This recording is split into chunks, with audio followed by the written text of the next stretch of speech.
مریم نواز نے بدنام زمانہ میڈیا سیل کی سربراہی کا اعتراف کر لیا۔ فواد چوہدری صاحب نے کہا نون لیگ کے دور میں صحافیوں کو سزائیں دی جاتی تھیں، نون لیگ کے دور میں میڈیا سیل کے ذریعے 9 ارب 62 کروڑ سے زائد کی فنڈنگ کی گئی، اور میڈیا سیل تھا اور 10 ارب کے قریب فنڈنگ کیسے ہو گئی، کیسے کی؟ ایک پرائیویٹ پرسن نے، یعنی کہ مریم صفدر صاحبہ نے، اور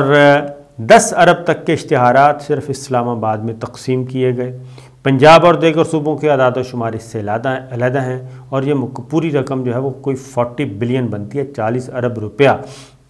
مجموعی طور پہ 15 سے 18 ارب روپے صحافیوں اور گروپس میں تقسیم کیے گئے۔ پرائیویٹ شخص کی جانب سے اتنی رقم کی تقسیم ایک جرم ہے، یہ فواد چوہدری صاحب نے فرمایا، اور انہوں نے ثبوت ان کے پاس آ گئے ہیں، اس لیے شاید وہ کہہ رہے ہیں ایف آئی اے کے ماتحت یہ کیس بنتا ہے، نااہل تو وہ پہلے ہی ہو چکی ہیں۔ اب اشتہارات کا معاملہ آتا ہے تو ہم 2 ارب کے قریب، یعنی کہ موجودہ گورنمنٹ نے صرف 2 ارب کے اشتہارات اب تک دیے ہیں 3.5 سالوں میں، وہ 5 سالوں میں 40 بلین کے اشتہارات تقسیم کیے گئے۔ اشتہارات کی مد میں رقم گئی ہے جی۔ من پسند صحافیوں، چینلز اور میڈیا گروپس کو نون لیگ دور میں پیسہ دیا گیا۔ فواد چوہدری، اشتہارات کا معاملہ آتا ہے تو ہم تو 2 ارب کے بھی ابھی تک قریب نہیں پہنچے۔ وفاق کے ساتھ صوبائی حکومتوں نے من پسند صحافیوں اور چینلز میں پیسے تقسیم کیے۔ حماد اظہر صاحب نے کہا مہنگائی کا واویلا کرنے والوں نے قوم کے اربوں روپے ذاتی فائدے پر استعمال کر لیے۔ اب اس میں اے آر وائی کو 8 کروڑ روپیہ دیا گیا 5 سالوں میں،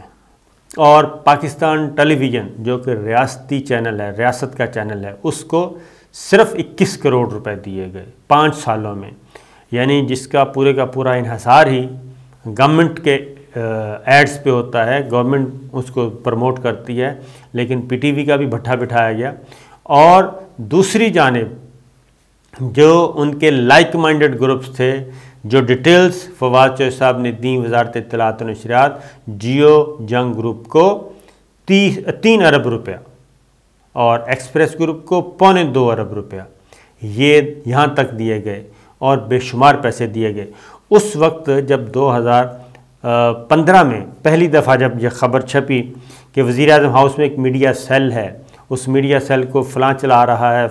رہا ہے، لیکن اس وقت تردید کی جاتی تھی۔ اور اس میڈیا سیل کا مقصد کیا تھا؟ اس میڈیا سیل کا مقصد یہ تھا کہ جو ایون اس میڈیا سیل میں ایک اور کام بھی ہوتا تھا کہ جو بند کمرے کی میٹنگز ہوتی تھیں ان کو بھی ریکارڈ کیا جاتا تھا، اور پھر ٹکر چلوائے جاتے تھے اور اپنی پسند کے پیس نکال کے چلائے جاتے تھے، اور اس کے بعد پھر ڈاؤن لیچ بھی ہوا تھا۔ تو یہ سب کچھ ہو رہا تھا۔ اب اس کے علاوہ ایک اور چیز بھی جو سامنے آئی ہے، یہ اب انہوں نے حکم دے دیا ہے کہ یہ 18 عمران خان صاحب نے یہ کیس اب وہ بھیج رہے ہیں ایف آئی اے کو کہ جناب یہ ذرا چیک کریں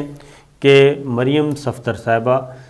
جو کہ کچھ بھی نہیں تھیں، ان کے حکم پہ یہ پیسہ تقسیم کس بنیاد پہ ہو رہا تھا۔ یہ ابتدائی طور پہ جو میڈیا سیل قائم کیا گیا تھا، یہ کیا گیا تھا جی 2 کروڑ سے،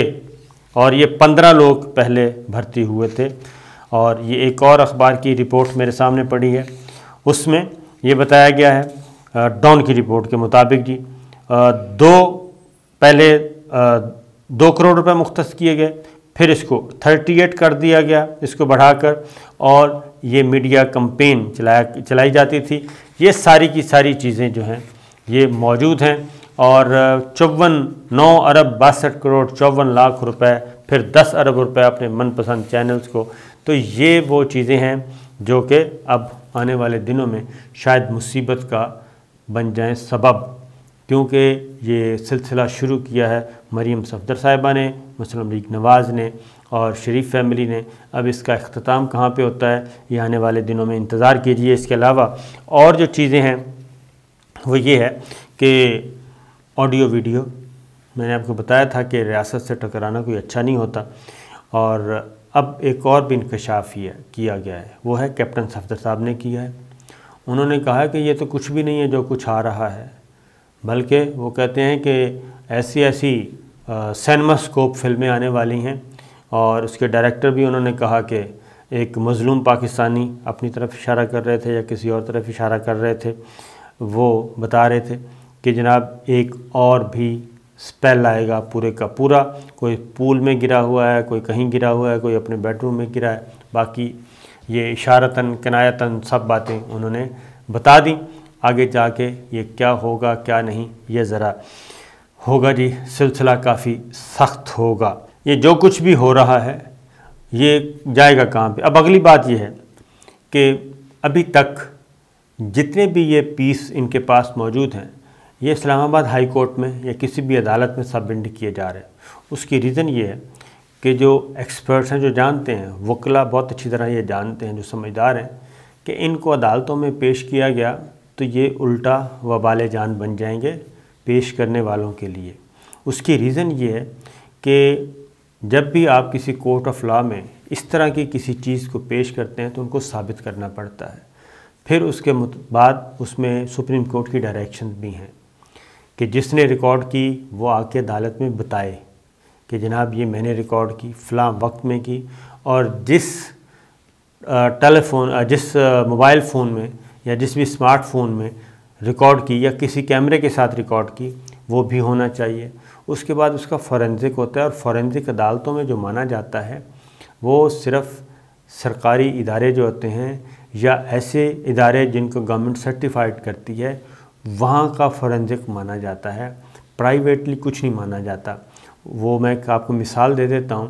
کہ سپریم کورٹ نے جب مانگا یہ بیل کے لیے گئے تو نواز شریف صاحب کس سے مانگا گیا کہ بھئی کوئی بتائیں ہیلتھ سرٹیفکیٹ کوئی ہے، تو ایک خط دکھایا گیا تھا جو کہ ڈاکٹر لارنس نے ڈاکٹر جو ہیں ان کے ڈاکٹر عدنان شاید ان کو لکھا تھا، اور اس میں کیس ہسٹری لکھی ہوئی تھی۔ تو سپریم کورٹ نے وہ خط قبول کرنے سے انکار کر دیا تھا کیونکہ وہ صرف دو پرائیویٹ لوگوں کے درمیان خط کتابت تھی، اس سے زیادہ کچھ نہیں تھا۔ ان کے پاس بھی جو ارشد ملک صاحب مرحوم کی گفتگو ہے وہ بھی مختلف ٹکڑوں میں کر کے اس کو جوڑا گیا، اور جوڑ کے اس کو ریلیز کرنے کی کوشش کی گئی، اور یہ ثابت کرنے کی کوشش کی گئی کہ یہ سارے کورٹ آف لاء میں پریشر اتنا پیدا ہو جائے کہ پبلک پریشر سے میڈیا میں ایسی کمپین آئے کہ وہ سارے کا سارا جو کیس ہے اس کا فائدہ پہنچے۔ لیکن یہ ساری چیزیں ابھی تک ان کو فائدہ نہیں پہنچا رہی، الٹا یہ دھمکیاں دے رہے ہیں۔ اور جاوید لطیف صاحب جو ہیں وہ باقاعدہ طور پہ اس کمپین پہ نکلے ہوئے ہیں۔ بادامی صاحب کے پروگرام میں تھے کل، اور اس میں بھی تھا، ملکہ بخاری تھیں، تو اس میں جاوید لطیف صاحب الٹا دھمکیاں دے رہے تھے کہ ہم نے نہ آپ کو چھوڑنا ہے نہ ہی غلام حسین چودھری صاحب کو چھوڑنا ہے، اور ہم آپ کو ماریں گے بھی نہیں اور زندہ بھی رکھیں گے، اور زندہ بھی اس طریقے سے رکھیں گے کہ آپ سسک کر مریں گے۔ تو اس طرح کی گفتگو کر رہے ہیں، بجائے اس کے کہ وہاں پہ جا کے منی ٹریل پیش کریں اور اپنے آپ کو صفائی پیش کریں، میرٹ پہ فیصلہ کروائیں۔ یہ نہیں ہو رہا، بلکہ ابھی بھی یہ اسی ڈگر پہ چل رہے ہیں۔ تو آنے والے دنوں میں جی کچھ معاملات گڑبڑ ہونے والے ہیں، اور آڈیوز ویڈیوز یہ سارے اسکینڈل جو ہیں وہ ایک طوفان بدتمیزی ہونے والا ہے۔ دیکھتے ہیں کون کون آتا ہے۔ اللہ تعالی ہم سب کو اپنے حفظ و امان میں رکھے۔ اجازت دیجیے، اللہ حافظ۔